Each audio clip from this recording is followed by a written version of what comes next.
추수를 끝낸 벌판은 겨울을 준비하는 손길들로 아직도 분주합니다. 논둑에 심어두었던 들깨를 걷어들이는 김지영 씨.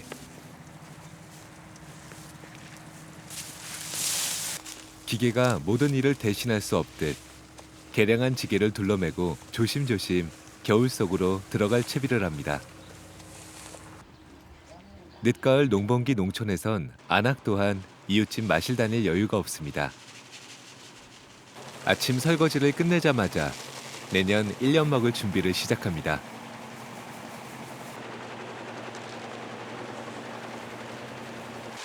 나이 드신 어머니도 팥콩 키질하며 일손을 놓지 않습니다.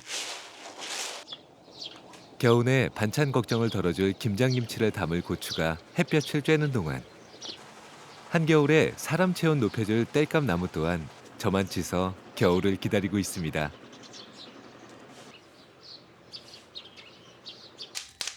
김재영 씨는 사실 기름 보일러가 있어도 마음대로 틀지도 못하고 돈 걱정을 했었습니다.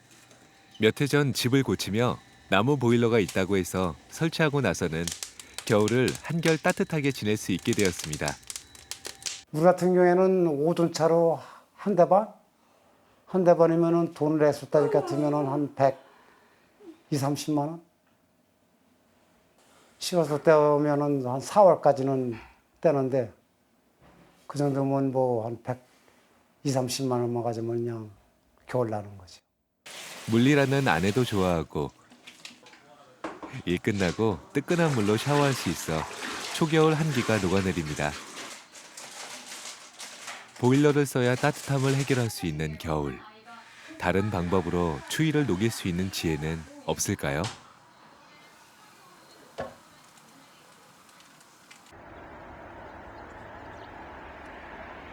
경기도 인근에 있는 단독주택들. 그런데 이 중에 일반 주택보다 난방비를 90% 이상 절약할 수 있는 에너지 절약 하우스, 이른바 패시브 하우스가 있다고 해서 찾았습니다. 평소 건축에 관심이 많았던 박진국 씨. 패시브 하우스에 대해 알게 된 뒤 집을 지을 때 이 기술을 이용해 집 지을 계획을 세웠습니다. 안녕하세요. 우석입니다. 안녕하세요. 몇 살? 네 살. 아유, 반가워요. 안녕하세요. 패시브 하우스는 벽과 벽 사이, 벽과 창 사이 공기가 전혀 들어오지 않게 밀폐를 강화했습니다. 아, 진짜 없네요. 네, 높은 게 없어요. 기밀성이 좋다고 그러죠. 네, 이제 전문 용어로 하면 기밀성이고, 네. 그냥 흔히 일반인들 아시기는 이제 우풍가 없다는 거 생각하면 돼요. 30평대로 지어진 이 집은 2층 건물로 방 2개, 놀이방으로 쓰는 다락방과 화장실 2개를 지니고 있는데 한겨울 영하 15도 이하로 내려가는 추운 날씨 아니면 따로 보일러를 돌리지 않아도 될 만큼 따뜻한 실내 온도를 유지합니다. 보통 집보다 2배 가까이 단열재를 두껍게 사용해 외부의 냉기를 차단하기 때문에 가능한 일입니다. 그렇죠. 이 벽에서 남쪽 창에서 들어오는 해 가지고 거의 뭐 겨울에도 따뜻하게 생활한다고 보시면 되는 거죠. 아니 왜 우리 집은 안 되죠 이게? 이 집은 바닥과 천장, 벽에 특수 단열재를 사용하고 창문에 3중 유리를 쓴 뒤 유리 사이에 단열성이 강한 아르곤 가스를 주입해 열 손실을 최대한 막았습니다. 이렇게 단열과 기미를 극대화시킨 결과 일반 주택에 비해 난방비가 90% 적게 드는 에너지 절약 주택이 탄생했습니다. 예전에 살 때는 솔직히 저도 한 방만 떼었죠. 한 방에 떼우고 애 자는 방에 혹시라도 우풍이 막 생기고 그러니까 보온 텐트까지 치고 살았습니다. 예전에 아파트 살 때는. 그래도 추웠죠. 근데 여기 와가지고는 뭐 기름값 걱정할 필요 있나, 난방 걱정할 필요 있나, 그냥 보일러야 그래 니 떼고 싶은데 떼라, 기름 먹고 싶은데 먹어라. 그래도 한 달에 뭐 1년에 해봤자 50만 원 나올까 말까 정도니까요. 뭐 전혀 부담 없는 거죠. 사실 이 가족이 도심의 아파트를 떠나 이 집을 짓게 된 데에는 아이의 건강 문제도 한몫했습니다. 지금은 건강해졌지만 아파트에 살 땐 아이 피부가 성할 날이 없었다는군요. 지은 지 얼마 안 된 새 아파트였는데도 벽에 습기가 차 이슬이 맺히고 곰팡이가 많이 생겼답니다. 근데 아파트 같은 경우는 곰팡이가 정말 많이 쓸었었거든요. 그 결로 때문에 아마 그런 것 같아요. 제가 보기에는 그것 때문에 애가 이제 곰팡이균도 생겼었어요. 그래서 너무 걱정을 하다가 저희가 작년 5월에 일로 이사를 왔거든요.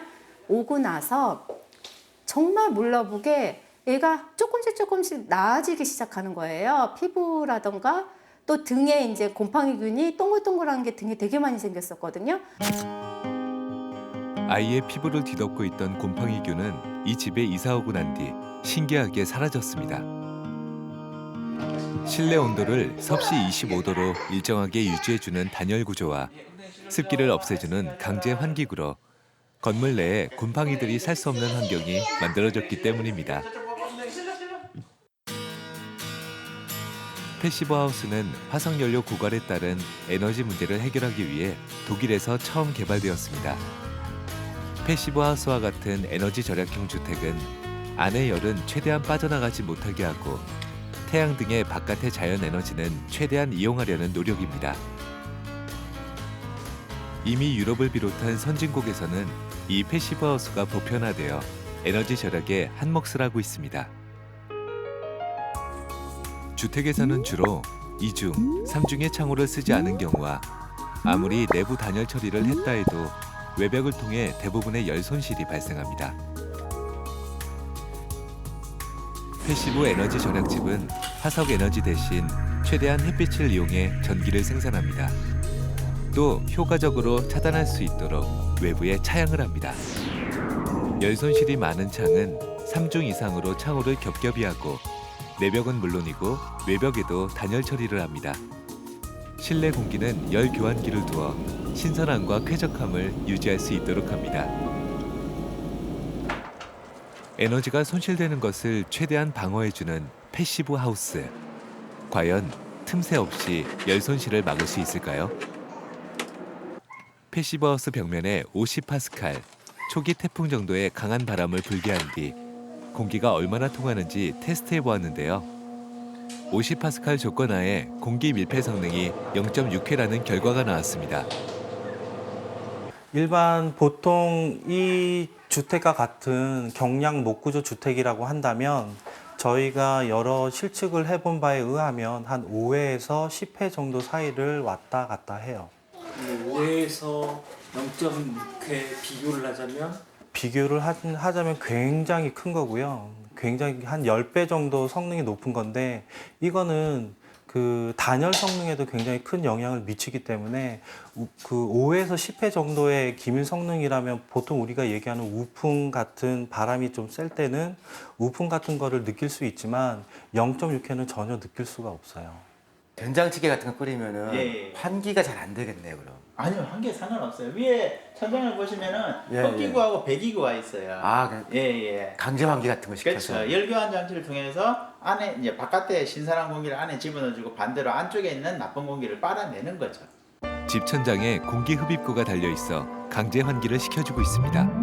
그냥 바꿔주는 것이 아니라 오래된 공기는 빨아들이고 바깥의 신선하되 차가운 공기는 한 번 덮여 내부의 따뜻한 온도는 내려가지 않게 합니다. 이것이 바로 패시브 하우스의 핵심 기술인 폐열 교환기입니다. 은근히 여기가 패시브가 조금 환기가 잘 안 된다는 그런 얘기를 좀 들은 적이 있어서 이게 모여 있다는 얘기를 하잖아요. 그것 때문에 걱정을 많이 했는데 오히려 환기는 되게 잘 빠져나가는 것 같더라고요. 그리고 빨래 같은 것도 되게 잘 마르고 생각 외로 수건이나 이런 거 보면 뽀송뽀송해요. 정말 얼굴에다가 대보면은 촉촉한 그게 아니고 뽀송뽀송하다 이런 느낌? 이 집에 이사 오고 나서 가족은 냉난방비 걱정으로부터 자유로워졌습니다. 온수 사용료 포함 1년 난방비가 50만 원, 한 달 전기 사용료 5천 원 미만. 초기 건축 비용이 일반 집보다 조금 더 들어가긴 했지만 에너지 사용에 대한 부담 없이 생활을 할 수 있게 되었습니다. 그리고 전원주택들을 지으시는 분들 중에 살다가 매물이 솔직히 많이 나오거든요. 양평이나 뭐 남양주, 제가 살고 있는 남양주만 봐도 매물이 많이 나오는데 그 나오는 가장 주된 큰 이유가 뭔지 아십니까? 겨울에 추워서예요. 아무리 난방을 해도 이게 한 건지 만 건지 추워가지고 도무지 못 사는 거예요. 그래서 매물로 많이 내놓으시는 경우가 허다해요. 한 달에 약 한 40만 원에서 50만 원 들어간다고 가정해보면은 과연 몇 년 정도면은 충분히 확보할 수 있는 가격이거든요. 350만 원 건물을 지을 거냐, 저희처럼 뭐 한 600만 원 정도 대 건물을 지을 거냐, 평당. 그래서 선택의 문제라고 봐요. 몇 년 있으면 금방 차이가 나버려요. 도시가스가 들어오지 않는 지역이다 보니 기름 보일러를 설치했는데 한겨울 새벽녘에만 보일러를 잠깐 틀어도 1년 내내 실내 온도가 20도 넘게 따뜻하게 유지됩니다. 그렇다면 패시브 하우스 공법은 단독주택에만 적용 가능한 것일까요? 올봄 세계 최초로 패시브 공법으로 아파트 한 채가 만들어졌습니다. 옥상 태양광 패널로 8층 15세대가 쓰는 전기의 80%를 생산합니다. 고단열 고기밀의 에너지 고효율 아파트입니다. 예, 일단 우리나라 그 주택의 대부분 약 80% 이상이 그 아파트 형태로 새로 지어지고 있거든요. 그래서 아파트에서 에너지를 이제 최대한 절약할 수 있는 그런 형태의 그 이 표준 모델을 제시하기 위해서 8층 규모의 그 이 패시브 하우스의 타입의 이제 아파트를 저희가 건립을 하게 되었습니다. 이 아파트 또한 다양한 단열재를 이용해 벽체의 단열성을 높였고 4중 또는 5중 단열 유리에 고기밀 창호 시스템을 사용해 열 손실을 최소화시켰습니다. 건설상 가장 큰 기술적 어려움은 아파트 벽면 외부 단열이었습니다. 기존 아파트는 내부에만 단열재를 넣는데 외부의 8층 높이로 단열재를 시공하다 보니 여러 가지 새로운 공법을 시도해야 했습니다.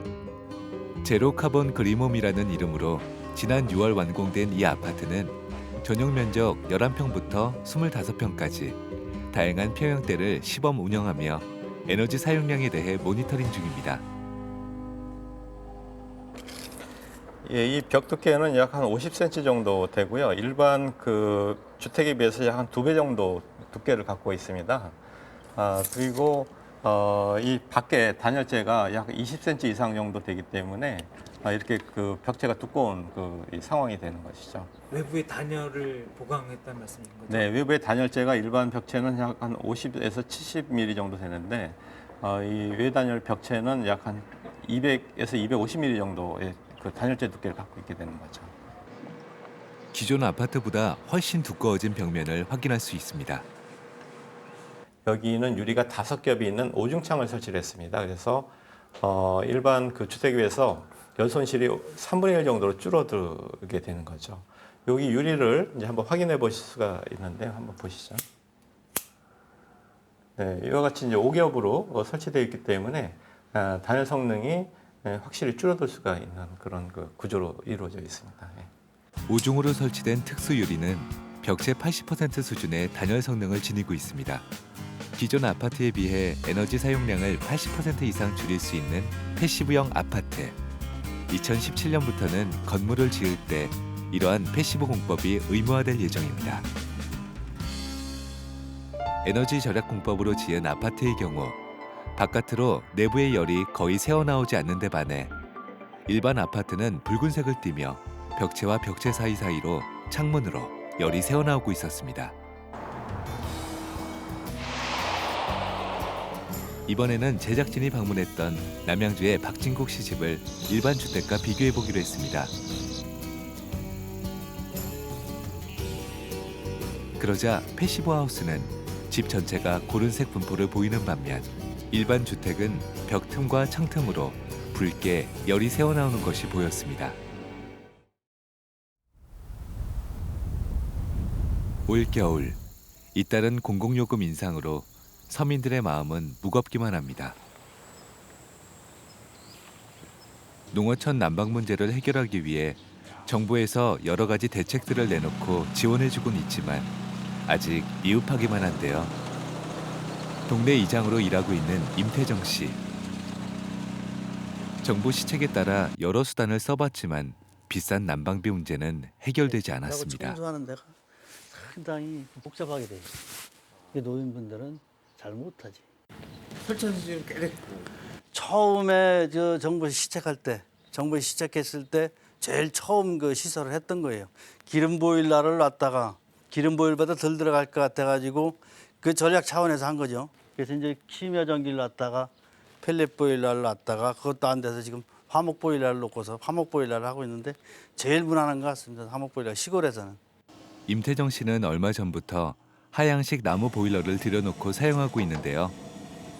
하향식 나무 보일러는 기존 나무 보일러보다 나무를 한 번 더 연소시켜 효율을 높인 보일러입니다. 한 달에 40만 원 넘게 들던 심야 전기 보일러나 잔고장이 많았던 펠릿 보일러에 비해 한결 마음 편하게 사용할 수 있어 좋다고 합니다. 하향식 나무 보일러는 미국이나 유럽 등지에서 오래전부터 사용되어 온 친환경 고효율 보일러입니다. 기존의 나무 보일러는 청소를 자주 해야 해서 보일러 내부가 긁힙니다. 온도차로 얼음이 연통을 막으면 자칫 폭발의 위험도 있어 안전상 주의가 필요했습니다. 이 업체는 보일러를 두껍게 만들고 자동 센서를 통해 타고 남은 공기는 바깥으로 배출되도록 했습니다. 굴뚝으로 나가는 연기나 화목보일러가 가장 단점이 타르입니다. 타르라는 거는 이제 진이 그 나무를 태우면 진이 생깁니다. 진, 또 그 다음에 목초액이 많이 나옵니다.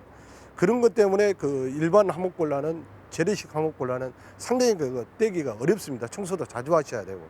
근데 지금 생산되고 있는 제품 같은 경우는 뭐 연기, 타르, 목초액 모든 부분을 다 연소를 시킵니다. 그래서 효율이 아주 한 90% 이상 난다고 볼 수 있죠.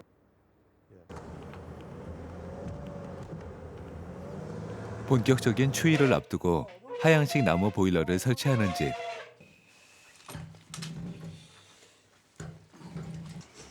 기름 보일러를 설치해 놓고도 기름값이 비싸 아궁이에 나무 떼며 지내시는 부모님이 안타까워 아들, 딸이 나무 보일러를 설치해 드렸습니다. 잘해주세요. 예. 그리고 이제 요 보일러 이제 사용하시는 거는 여기 보면 이제 가동 순서라고 이렇게 나와 있잖아요. 점점 더 올라가는 기름값 때문에 어쩔 수 없는 선택이었죠.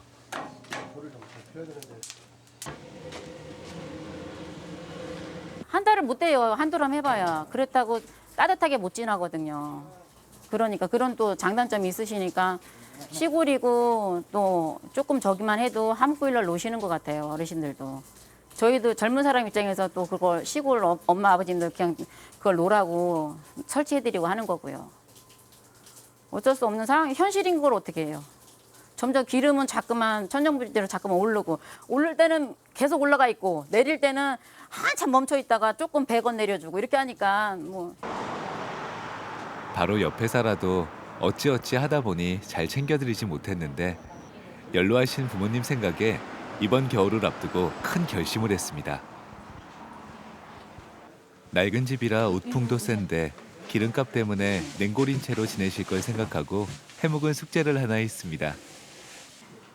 그동안 보일러를 못 대갖고 하도 추워갖고 저희가 이제 장판 위에 있는 걸 갖다가 이렇게 깔아드렸어. 근데 지금 화목 보일러를 놓고 나서요. 지금 방이 절절절절 끓어요. 이제 밥 만져보세요. 어떠세요? 그죠? 따뜻한 편이네요. 네. 아주 뭐가 따뜻한 편이에요. 뜨끈뜨끈한 걸요. 불어놓으셔야 될 것 같아요. 한번 해도. 도시가스보다는 다소 불편하고 안전 때문에 조심해야 되는 부분도 없진 않지만 기름값 3분의 1만 들어가는 저렴한 비용이 가장 큰 장점입니다.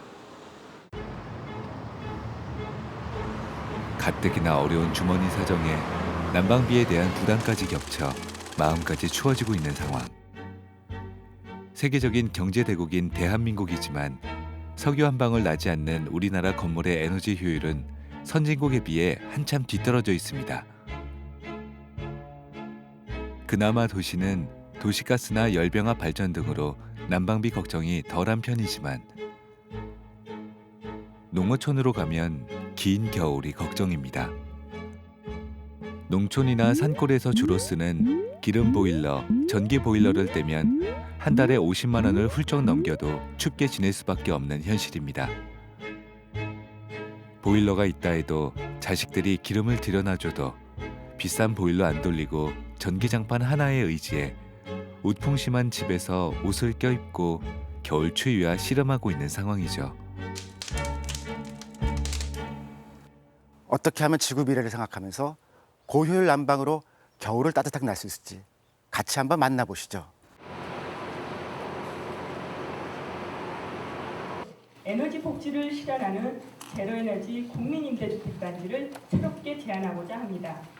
국내 최초로 국민임대주택에 패시브 공법과 태양열 등 신재생 에너지를 도입한 에너지 제로 아파트를 보급할 계획입니다. 검증을 위해 1년 차에 에너지 제로 국민임대 아파트는 서민들의 냉난방비 부담을 줄이고 에너지 복지를 실현하기 위한 첫걸음이 될 듯합니다.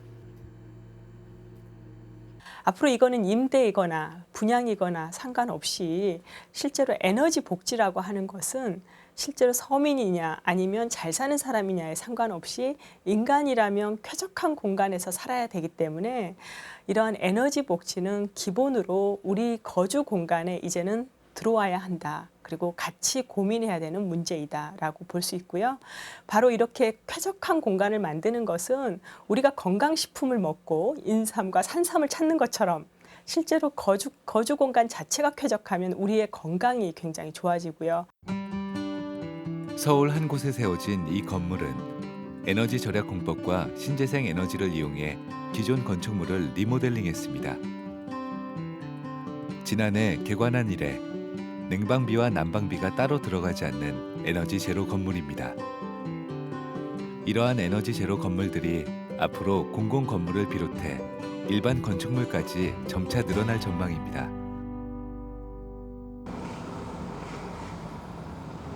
독일에서 처음 시도된 패시브 하우스를 어떻게 하면 좀 더 한국적으로 만들 수 있을까요? 한옥의 처마를 살려 겨울과 여름의 햇볕양을 조절하고 손님들을 맞던 사랑채를 되살린 한국형 패시브 하우스가 지어졌다고 해서 찾아가 봤습니다. 예, 안녕하세요. 어서 오십시오. 안으로 들으십시오. 예. 현관을 중심으로 한쪽은 4인 가족이 함께 생활하는 2층 주거형 공간이고 다른 한쪽은 손님들과 담소를 나눌 수 있는 또 하나의 거실, 사랑채가 만들어졌습니다. 네, 어떻게 마음에 드세요? 그러니까 굉장히 독립적인 공간에서 굉장히 좋은 것 같습니다. 특히 밖에 조망이 좋아서 겨울철에 난방 에너지를 안 쓰려면 태양 에너지를 많이 받으시는 게 좋아요. 본체 2층에는 두 아이의 방이 있고 1층에는 부부의 방과 거실, 부엌이 있는 구조입니다. 이 집 가족은 평소 난방비 걱정을 하면서도 좀 더 친환경적인 주택은 없을까 하던 욕심에 도심 아파트 생활을 과감히 벗어났습니다. 외벽에 단열재를 두껍게 보강하고 창호는 삼겹창으로 마무리했습니다. 지붕도 50cm가 넘게 시공했습니다. 외부 마감재 또한 재료의 결과 색을 살릴 수 있도록 했습니다. 시뮬레이션을 통해 공기의 바람길을 사전에 파악해 냉난방 효율을 높인다든지 신재생 에너지인 지열 보일러로 땅속에 있는 지하수를 난방에 활용해 에너지 소비를 최소화시켰습니다. 환기 역시 내부에 더워지고 오염된 공기를 빨아들이고 바깥에 신선한 외부 공기를 더해줄 수 있도록 천정에 공기길을 만들어 서로 순환하도록 했습니다. 섭씨 15도로 항상 일정한 온도가 유지되는 지하수를 이용해 온수를 해결하고 겨울철엔 물을 덮여 따뜻한 난방까지 겸하도록 했습니다. 그리고 에너지 효율이 어떻게 되는지 장소별로 전기와 난방, 환기 상황을 한눈에 모니터할 수 있도록 했습니다. 총 67평형으로 지어진 한국형 패시브 하우스. 올겨울 난방비를 얼마나 예상하고 있을까요? 아파트에서는 이제 난방이 되게 도시가스를 이용했는데 그 전에 살던 집에서는 겨울에는 한 30-40만 원 정도 난방비가 나왔었습니다. 근데 저희가 이제 원래 설계사에서 말한 대로 하면은 여기는 한 5만 원 이하로 나오지 않을까 생각하고 있습니다. 근데 손때 묻은 가구 갖고 오셨잖아요. 선진국엔 많이 보급되어 있지만 이제 막 한국에 정착되기 시작한 에너지 절약 주택. 앞으로 에너지 제로 하우스가 일반인들에게 널리 보급되기 위해선 아직 더 해결해야 할 과제들이 있습니다. 고성능 단열재이면서도 친환경적이고 화재의 위험으로부터 안전한 국산 단열재가 개발되어야 합니다. 집 만드는 방법이 익숙한 것도 아닙니다. 과정 내내 기술자들을 일일이 설득해야 합니다. 사실은 저희 집은 그 시공 기간만 한 1년이 걸렸고 그전 설계까지 하면 한 1년 반 정도 걸렸습니다. 근데 예, 처음 시공해보는 공법도 있어서 그 시공하시는 분들이 이제 시행착오도 있고 그 물건을 제품을 판매하는 쪽에 뭐 계속 물어보면서 하는 점도 있고 그러다 보니까 시공 기간만 한 1년 정도 걸렸습니다. 예. 엄청 맛있다. 아직 일반 집들보다 집 짓는 비용이 평당 150만 원 넘게 비싼 시공비는 제일 넘기 힘든 문턱입니다. 일반 서민들도 부담 없이 에너지 절약 하우스에 다가갈 수 있어야 합니다. 제일 어려운 점 중에 하나가 단독주택에 패시브 하우스를 지으려고 그러면 시공하시는 분들 입장에서는 건물이 작아요. 건물이 작다 보면은 이윤이 적다 그럴까요? 시공사들 입장에서는 잘 안 하려고 그래요. 그래서 몇 군데 찾아가지고 이거 이렇게 작게 좀 지어달라라고 하니까 몇 번을 퇴짜를 좀 솔직히 맞았어요. 작게 하면 자기도 이윤이 안 남으니까. 근데 우연찮게 이제 목조주택, 이제 경량 목조주택을 지으시는 분이 이제 자기가 적어도 자기 작은 평수라도 자기는 하겠다라고 하셔가지고 이제 시작하게 된 거죠. 우리나라는 세계 7위 탄소 배출 국가로 에너지 문제를 도저히 피해갈 수 없습니다. 그 에너지 절약을 위한 그 주택 그 그린홈 로드맵을 이제 제시했습니다. 그래서 2017년도서부터는 모든 신축 주택에 대해서 그 패시브 하우스 수준을 의무화하도록 이 계획이 되어 있고 2025년서부터는 제로 에너지 주택과 같은 수준을 짓도록 의무화하는 그런 그 계획을 이제 발표한 바 있습니다. 그래서 약 한 5년 후 정도 되면 이와 같은 주택이 우리가 널리 볼 수 있는 그런 주택으로 이제 보급이 될 거라고 이제 보여지고 있습니다. 2025년부터 우리나라 모든 건물들은 에너지 제로 하우스로 지어져야 합니다. 그런데 수입 기자재나 공법을 사용하지 않고 순수 국산 재료와 특허 공법으로 에너지 제로 하우스를 만들어 살고 있는 사람이 있어 찾아가 보았습니다. 네, 안녕하세요. 네, 우석입니다. 예, 윤인학입니다. 반갑습니다. 반갑습니다. 진짜 재밌는 집 있다 그래서 예, 와봤는데. 에너지 제로 하우스예요. 제로 하우스요? 예. 아니 그게 되나요? 예, 직접 한번 보시죠. 아, 예.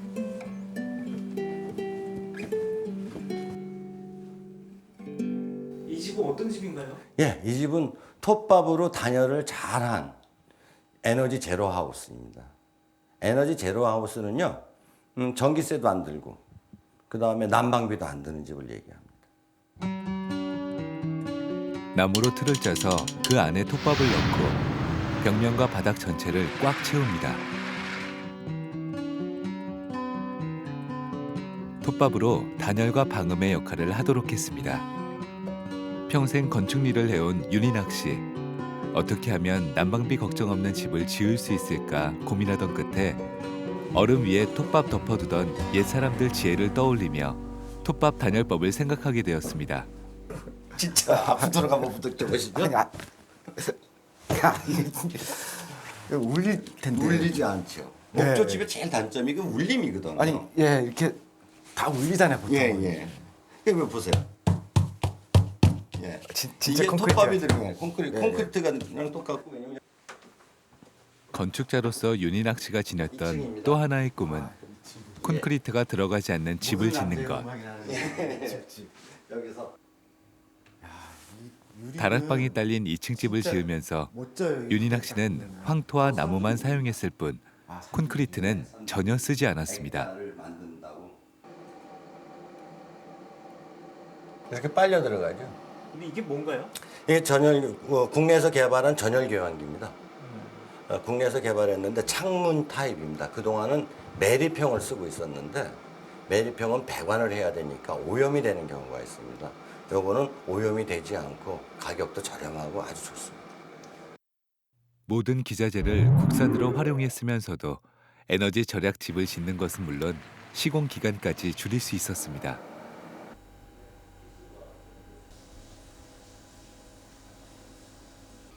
태양열 온수기를 설치해 뜨거운 물을 마음껏 사용할 수 있게 했습니다. 온수 한번 보시죠. 이 물의 온도가 최고 95도까지 올라갑니다. 그래서 이 물 가지고 지금 커피를 실시로 끓여 먹고 한번 손을 대보시죠. 커피 끓여 먹을 정도로 뜨거운 물을 만들어주는 태양열 온수기. 집 앞에 설치된 태양열 온수기는 사계절 내내 집안에서 쓰는 뜨거운 물을 책임져 줍니다. 그렇다면 이 집은 전기와 난방은 어떻게 할까요? 으로 나눠도 500kg씩을 쓸 수가 있게 되겠죠. 그럼 난방이 충분히 돼요. 그 지붕에 있는 태양열 가지고는 모든 전기하고 난방을 다 커버하고요. 이 온수는 저 태양열 온수기 가지고 다 커버를 해요. 그래서 에너지가 들어가는 게 화석연료라든지 에너지가 들어가는 게 없어요. 지금 전기 사용량을 보시면 지난달에도 0kW, 이번 달에도 0kW입니다.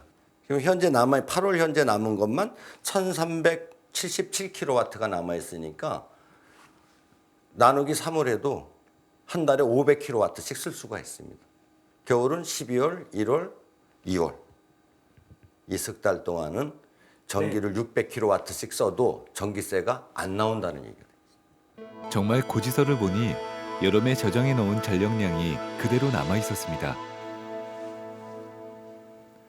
개인 혼자의 힘으로 에너지 제로 하우스를 짓는데 여러 어려움이 있었지만 순수 국산 재료와 특허 공법으로 에너지 소비를 최소화시켰습니다. 에너지 문제만큼은 이 지구인이라고 그러면 지금 벗어날 수가 없어요.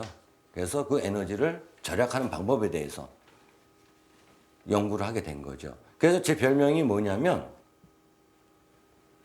톱밥에 미친놈이라고 해서 미친놈이에요. 도저히 아니 톱밥 가지고 어떻게 단열하냐는 거였어요. 지속 가능한 미래. 화석 연료의 고갈로부터 인류를 지키는 길. 우리가 살아가는 집부터 바꿔야 합니다.